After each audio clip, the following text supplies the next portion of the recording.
Osseo will get the dunk at the buzzer. For the 8th time in school history, a Maple Girls softball team is going to state.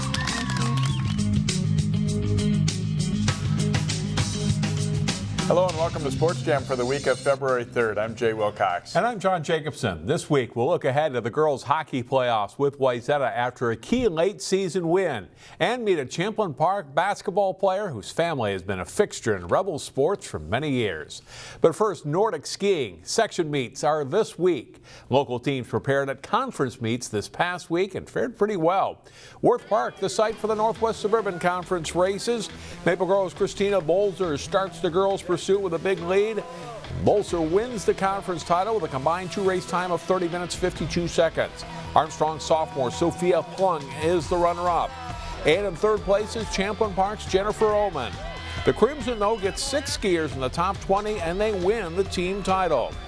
In the boys' pursuit, Armstrong's Roger Anderson goes out fast. He finishes strong, too, winning with a combined race time of 25 minutes 35 seconds. Not far behind, Maple Grove's C.J. Young, who finishes in second place. Champlin Park's Mark Scheller takes third place, and his teammate Connor Preston is fourth as the Rebels win the team title. We talked to winners Bolzer and Anderson after their races. It's been a really good year. All of our work's been paying off for the past few years, so as a senior, it's really fun to have a really good team who's been scoring a lot of points. So I knew I had a chance to win. I mean, I also knew CJ is a beast of a skier as well, and I was just hoping that I could stay ahead of him. I mean, he started 7 seconds behind me at the start of the pursuit race. I just tried to keep that lead. One day after the Northwest Suburban meet, Lake Conference teams hit the course for their conference championship meet. The boys up first, and Wayzata's Colin Freed starts first in the skate race in the pursuit format based on his first race finish. And Freed wins the meet in a total time of 25:37 for his 2 races. Noah Castor of the Trojans places third, and Wayzata finishes second in the boys' team competition. In the girls' meet, it's Lauren McCullough of Wayzata skiing to the win. Her time for 2 races is 29:05. After 2 Edina skiers, Wayzata's Ingrid Halverson is fourth and helps the Trojans to the team title. Here's what the individual winners had to say about prepping for sections. In order to improve, I think maybe a little bit of technique work and some intervals to get our speed up and really dial in for sections and hopefully state. I think just working on my skate. I know I didn't put much time on Morgan in the skate race, and I'd like to work on that going into sections. The Wayzata girls hockey team has played well down the home stretch of the regular season. The Trojans faced the top-ranked team in Class A as the Breck Mustangs came to Plymouth Ice Center. Breck dominates early. Ellie Kleppinger skates into the circle and zips a wrist shot home on the stick side. It's 1-0, 2:26 into the game. Then it's Ava Lindsay with a great redirect goal for the Mustangs. Less than 2 minutes later, Breck quickly goes in front, 2-0. Then watch this one. Allie Qualley wins the draw, and Emily Zumwinkle sends a long bank pass ahead to Olivia Mobley, who chases it down, scores her 43rd goal of the season on a breakaway. Breck shocks Wayzata with a 3-0 lead, 5.5 in. But the second period is Wayzata's turn. Sammy Hackley's point shot deflects and flutters under the crossbar and in. The Trojans are on the board. Then Sophie Urban to Gretchen Branton to Sloan Matthews for a power play goal. Wayzata's quickly within 3-2. 22 seconds later, Sammy Hackley shoots, and Sophie Heyer buries the rebound. Wayzata storms back to tie it. It's 3-3 after 2 periods. In the third, off a Breck turnover, it's Branton to Matthews and then back to Branton for the goal. That's the game winner, as Wayzata with a huge comeback for a 4-3 win. We'll hear from the Trojans later in the show. The puck drops for section playoffs in girls hockey this week. And here's a look at where local teams will line up. In Section 6AA, Edina is the top seed, followed by Blake. Then it's Wayzata and Benilde. Osseo Park Center is 6th, and Hopkins Park is 7th. The quarterfinals are Saturday, this year at home sites. Wayzata hosts Osseo Park Center, Hopkins Park is at Blake, and Benilde hosts Cretin. The tournament moves to Parade Ice Garden for the semis and finals next week.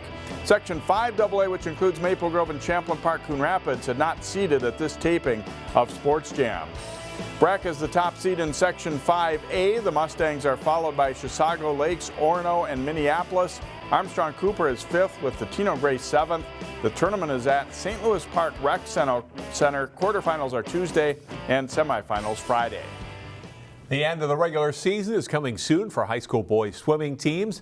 Two top 10 ranked teams in Class AA met in a late conference dual meet when Wayzata hosted St. Michael Albertville. In the 200-yard freestyle race, Wayzata's Matt Gendro swims to the win, 6 seconds ahead of the runner-up. Sophomore wins in a time of 1 minute 49.64 seconds. 200 individual medley, and it's a win for St. Michael Albertville. The Knights' Elijah Christensen way out front. Christensen's winning time 1 minute 59.78 seconds. He later won the 100 free. Now to diving, where the Trojans take 3 of the top 4 spots, including senior Ethan Wheeler, who scores 281.35 points in the finals to win. Back to swimming in the longest race, the 500 freestyle. Ilya Johnson of Wayzata glides home in first place in a time of 5 minutes 6.43 seconds. 100 backstroke, where Wayzata's Casey Stowe is the defending state champion. He just misses setting a pool record, but does win the race by 8 seconds in the time of 51.37 seconds. The Trojans' Nick Kale, who earlier had won the 100 butterfly, takes first place in the 100-yard breaststroke, winning in 58.62 seconds, as the Trojans win the meet over St. Michael Albertville 105-81. Section meets in high school gymnastics take place late next week around the state. One fun local meet featuring several local teams took place over the weekend. Maple Grove wins the annual Breck Luau Invitational with a team score of 142.225.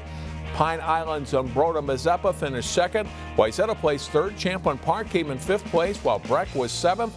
Nadia Abbott of Maple Grove won the all-around with a score of 37.925. Time for our first break. Still to come on Sports Jam, wrestling, basketball, and adapted floor hockey highlights.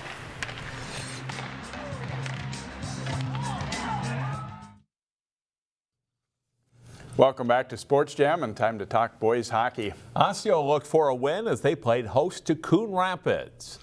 And the Orioles will turn the puck over on their own end. Cardinals' Alex Billy takes advantage, scoring on the short side here, giving Coon Rapids a 1-0 lead.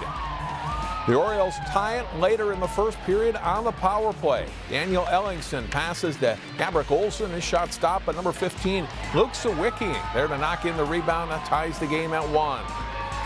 Early in the second, the Orioles take the lead. They hold the zone here. And Sawicki feeds Cameron Klein with a pass. He scores his 7th goal of the season. It's a 2-1 game through 2 periods. In the third, Osseo's Adam Larson passes out to Klein, who feeds Jack Pojar. He scores on the one-timer. Osseo records a 4-1 win over Coon Rapids, their 3rd win of the week. The Wayzata wrestling team is ranked 8th in Class 3A. They face their top rival in Section 5, number 2 St. Michael Albertville. This team's met as part of a quad meet. Wayzata's Cal Lonnquist gets the takedown on STMA's Caleb Tennis on his way to a 7-3 win at 113. At 126, the Knights get a key win in a matchup of ranked wrestlers as Jed Wester gets a late near fall for a 3-0 win over Kyler Wong. It's a great match at 138. Wayzata's top-ranked Cale Swenson gets the takedown on the way to beating 5th-ranked Cole Becker 5-3. But STMA dominates the middleweights. Hayden Lamond uses the power half Nelson to get near-fall points as he beats Dominic Heim 10-0. The Knights' lead grows to 35-13 a match later. Wayzata tightens it up by winning the last 3, including a pin for heavyweight Jack Carver, but at St. Michael Albertville winning 35-28. Park Center hosted a couple of close-by rivals as part of a quad wrestling meet that same night, starting with the Pirates facing Totino Grace. At 132, Park Center's Zeph Yang gets the takedown on his way to a 5-1 victory. 138, Park Center's Samson Oyedukan rallies back, cutting Tristan Zuniga's lead to 5-4 with the takedown, but Zuniga finishes strong and earns an 8-4 decision for Totino Grace. At 160, the Eagles' Adam Sylvester wins by fall over to Carlon Henderson. Park Center's Bolahan Oyatunde answers with a pin at 170, but Totino Grace wins the match 47-21. The Eagles facing Champlin Park next. Ethan Sylvester dominates at 106, winning by tech fall for TG. A win for the Rebels at 113, a pin for Hunter Oaks. At 120, Grace's Ramses Peterson hooks the leg here for the cradle and gets the pin. Two-time state champion Joey Thompson also wins by fall at 126 as Grace beats Champlin Park 47-30. They also beat Mound Westonka. In boys basketball, while unbeaten, a top-ranked Eden Prairie leads the Lake Conference halfway through the schedule. Hopkins is right on their heels. The Royals looking for their 5th win of the season in the conference when they hosted Edina. Hopkins guard Regan Merritt takes the pass. It's a three-pointer here. That gives the Royals a 12-8 first-half lead. Hopkins getting good looks in transition. Andre Gray, the trailer, he hits from the top of the key for another 3. The lead is 9. Gray with 12 points in the game. Cornell Richardson dribbles baseline and finds Andrew Chisley in the low post. Chisley misses the first shot, follows up the score on the rebound. Royals lead 34-27 at halftime. Early second half, the Royals continue their strong shooting. Xavier White with a 3. The Hopkins lead grows to 10. Kerwin Walton extends the Hopkins lead, knocking down 3 of his game-high 26 points. It's 49-32 Royals. Then off the inbounds pass, it's Walton in the paint, floating home 2 more points. Hopkins goes on to win 69-58. They are now 14-4 with a rematch against Eden Prairie coming next Tuesday, the 11th. The Providence Academy girls basketball team lost at Minnehaha Academy on January 10th. The Lions hadn't lost since when they hosted the Red Hawks last week in a key IMAC conference game. First half, and the Lions' Maria Count spots her sister Grace open, and she knocks down the mid-range jumper for a 10-5 Providence lead. Maria Counts this time feeds Kira Miller, who drills a three-pointer, and Providence leads Minnehaha by 10, and that's the margin at halftime as well. Early in the second half, it's Maria Counts hitting a floater in the lane. The sophomore scores 10 on the night. The Red Hawks, though, hit back-to-back three-pointers. This one by Talia Graham pulls Minnehaha back to within 6. But that's as close as they get. Maddie Anderson gets the ball into Grace Counts, and the freshman scores 2 more of her game-high 19. The Lions' lead is 15. Then Grace Counts with a nice assist, hitting Haley Hohenecker backdoor for the hoop and foul. Providence wins 59-39. They added 2 more wins later in the week and are now 18-4. The regular season is underway in adapted floor hockey. 2 local teams met last week in a PI division game as the Robbinsdale Hopkins Mound Westonka St. Louis Park team hosted Maple Grove. Maple Grove's Kirby Gilbertson shot wide of the net, but he chases down the puck and then scores on the wraparound to give the Crimson a 1-0 lead in the first period. Gilbertson strikes again as he rifles this shot in. It's 2-0 Crimson. It's a big day for the junior center. The Robins get one back before the end of the first period.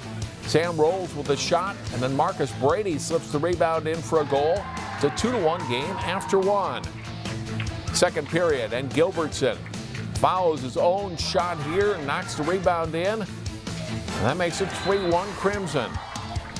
The Robins answer that. Rolls, gets to the loose puck, and his second try here in for a goal to make it 3-2. Scores 4-2 through 2 periods. Third period, Maple Grove's Josh Click scores on a rebound to get the Crimson their 5th goal of the day. Each team scores once more. It's Maple Grove beating Robbinsdale 6-4. And definitely a nice win there for the Crimson, John. Yeah, no, we're told the first win for Maple Grove over Robbinsdale in floor hockey in about a decade. So yeah, big win for Maple Grove. Next up in our Sports Jam Spotlight, meet a Champlin Park senior who is the last in a long line from his family to wear a Rebels uniform. It is sometimes hard to be compared to older siblings, especially if they are successful. In this week's Sports Jam Spotlight, we meet a 17-year-old high school senior from Champlin Park who doesn't seem to mind all the comparisons. If you've spent any time around Champlin Park athletics in the past 2 decades, You've probably come across the last name Witt. Back out, Witt for three, and that's good. Dominic Witt is the last sibling to suit up in navy and silver. And there are just a few that came before him. So it's Melissa, Brady, Adam, Jenna, Dan, Matt, Colin, Courtney, Zachary, Brennan, Claire, Cam, Lauren, and me. That's 14 Witts, 9 boys and 5 girls who have all played at least one varsity sport at Champlin Park. And yeah, people know who Dom is. It's pretty well known with my friends. They're like, oh, or like when I first met them, they're like, oh, are you one of the 14? I was like, yeah, I am. Like they knew like my siblings growing up because like they would come to the games and hear like my brothers and sisters' names be announced. And it's a pretty cool experience, like being the last one, like following through with that and like hearing my name. Dom's parents, Diane and Mike Witt, are native Minnesotans, but Mike moved all around the country early in his long career at Super Value. When he was transferred back to Minnesota in 1996, the family settled in Champlin. Melissa and Brady are the oldest kids and started the Witt family legacy at Champlin Park. Now 24 years later, and the end of the line, so to speak, brings mixed emotions to the parents. Part of it is really sad. We've enjoyed the 14 kids and all the activities that they've been involved in. Going to miss sitting at Friday night football games and going to miss basketball games and tennis matches that he also plays, but we might get to our cabin now, so we own a cabin and we never get there. Bittersweet is what we've called it. Yes, I would call it bittersweet. Dom has played in all but 2 games for the Rebels basketball team this winter, mostly in a reserve role, and averages 7 points a game. Mark Tucksher has coached several of the Witts in his 14 seasons as head coach at Champlin Park and loves what Dom and his siblings before him bring to the court. I tell everybody, all the Witts that have played at Champlin Park have been super competitive and great teammates. And Dom Witt, he brings that every single day to practice, to the games.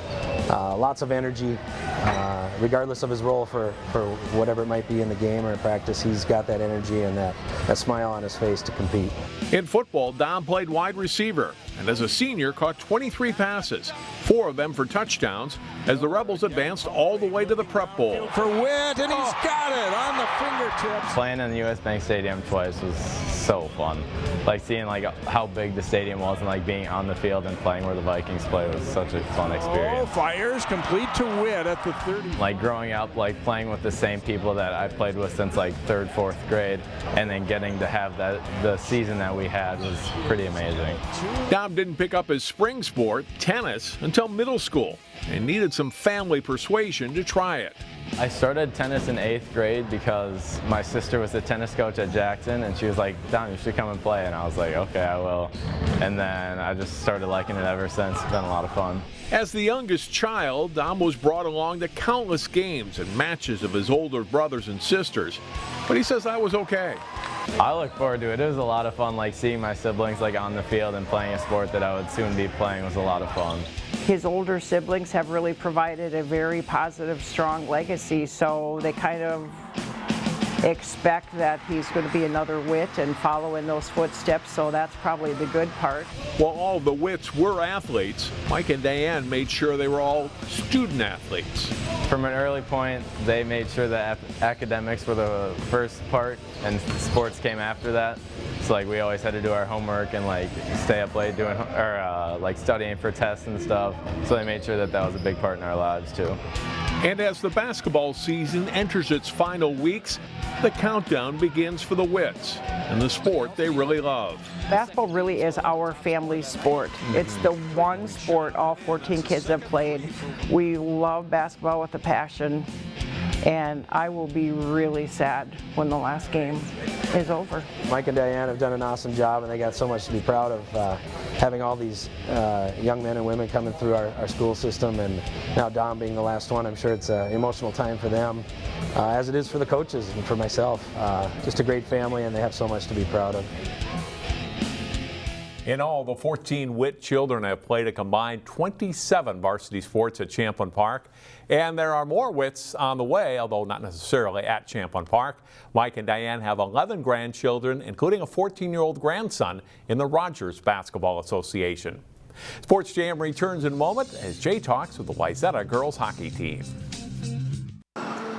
Welcome back to Sports Jam. The regular season now in the books in girls hockey, and Wayzata taking a great win over Breck after falling behind 3-0, coming back to win it 4-3. And a couple of the captains for the Trojans join us right now. And Sophie Urban, how exciting a win was this for your team, especially the way that it happened? This win was awesome, especially being at senior night and the fact that we were down 3-0 and our team was able to hold out our resilience and come back was just amazing. Yeah, you had to, the excitement of all the things with senior night, and then all of a sudden, bang, you're behind like that. But what was the mood on the bench? Did you stay pretty upbeat and feeling like, you still had a shot in this game? I would say in the first period we got a little down. I think once that third goal that they scored came around, our bench got a little bit quieter. But once we were able to go back in the locker room, one of our other seniors, actually Addy, she was able to reinstill that emotion of just hey, we need to bring back the positivity. It's senior night, and we need to pull out this win. Well, we were saying during the game that it was the type of game that's going to help both teams to be ready for the playoffs, too, because it felt like the playoffs. How much do you think that helps? It helps so much. I mean, you never know what's going to happen in playoff hockey. You could come back from a 5-goal lead or a 2-goal lead, or you could go down by 3 and still have to hold that out. So anything could happen, and I think these games like this are just great for us to play in. Section 6AA is obviously one of the toughest, probably the toughest in the state. You got some great teams in there, but what will it take for Wayzata to win 3 games and maybe come out on top in that section? I think it'll take all of us to come together as a whole team and play together as just one big cohesive unit, because everybody brings their own role to the team, and I think with that just makes us higher than our competitions because we're not very individual as individual people. All right, congratulations on a great win here and have fun in the playoffs. Thank you. And Addy, Hackley anchoring the defense along with your sister, both had really great nights here in this win over Breck. What kind of emotional night was it for your team to come out and win this one the way you did? Oh, so emotional. At the end there when the buzzer went off, we all in the dog pile, I just started bawling, and there was other people crying too. It's just so emotional, and to win it with this team is just so special. Last regular season home game with all of these seniors, with your families coming out on the ice before the game, did that make it an extra special night also? Yeah, okay, you're gonna make me cry. But it's just so special because we've grown up watching senior night, being the freshman, sophomore, junior, never realizing how fast it comes, and then it's here and it's whoa, and you just really gotta make the most of it, and it's so special. Your team plays such great competition that along the way there were some losses, and that's kind of to be expected playing in the Lake Conference, but how much has that helped to make you tougher, the caliber of teams that you've had to play? Oh, it's made us way tougher because at the beginning of the season we really had a mentality going in not to lose games, and we recognized that, and throughout the season we've been changing that into to going into games to win them instead of playing not to lose, and I think that's been a huge game changer and a mindset change for our team that's really helped us win these past few games. You obviously have a very good team, but so does Edina, and so does Blake, and so does Benilde, and it's not going to be an easy section to get through, but how are you liking your chances? I like our chances a lot. We have had several wins in a row, and they've been big wins, and we've been playing really, really consistent. All right, Addy, thanks for joining us, and have fun in the playoffs, too. Thank you. All right, Addy Hackley, a captain for the Wayzata Trojans. A great comeback win for them over Breck here, 4-3, as they head into that Section 6AA tournament. A reminder to vote for the play of the week on CCX, sponsored by Chick-fil-A of Maple Grove. Each week, 4 top plays from the previous week are posted for you to vote on. Go to our website at ccxmedia.org to cast your vote. And here's last week's winner, Drew Streeter of Wayzata Boys Hockey, whose second period goal gave the Trojans a 2-0 lead over Eden Prairie in the Trojans' win over the Eagles. Congratulations to Drew. Our game of the week is a good non-conference hockey matchup featuring 10th-ranked Maple Grove playing at Hill Murray. The game airs live on CCX1 and ccxmedia.org Tuesday at 7 p.m. That's all for Sports Jam. We'll see you next week.